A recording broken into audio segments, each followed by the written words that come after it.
साथियों, दीपावली के उपलक्ष्य में एक छोटी सी कहानी सुनाता हूं। एक बार क्या हुआ, एक किसान को कैद हो गई। कुछ समय बाद उसके घर के लोग उससे मिलने गए। पत्नी और बेटा था। उसने पूछा कि कोई दिक्कत तो नहीं है। बेटा बोला, पिताजी यही खेती का समय है, ना कुछ बोने के लिए है और ना कुछ खेत जोतने के लिए है। पिताजी ने बोला, कोई बात नहीं, चिंता मत करो।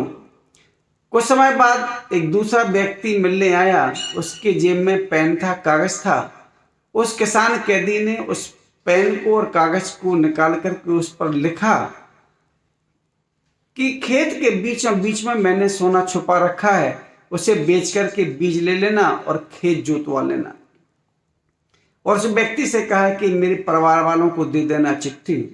जब वो व्यक्ति मिलकर जा रहा था, दरवाजे पर दरबान ने रोका। वो कागज निकाला। उस कागज में पढ़ करके वो कागज उसने जेलर को दिया। जेलर को बड़ा ताज्जुब हुआ कि कैदी के खेत में बीचों बीच में सोना। उसने जेसीबी मंगा करके पूरा खेत जुतवा दिया, लेकिन कहीं से कहीं तक सोना नहीं मिला।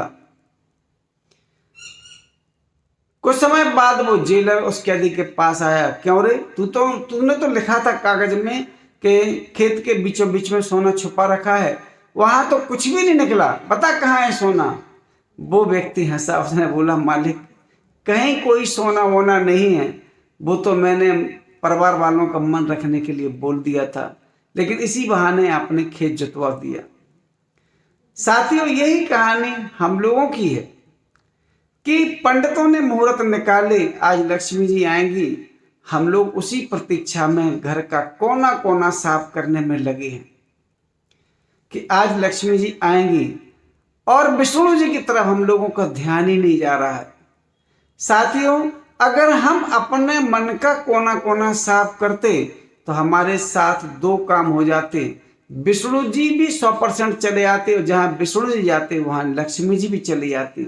और हमने लक्ष्मी जी के चक्कर में मकान तो साफ कर लिया, लेकिन बिना पति के लक्ष्मी कैसे आएंगी, इस बारे में सोचा ही नहीं है।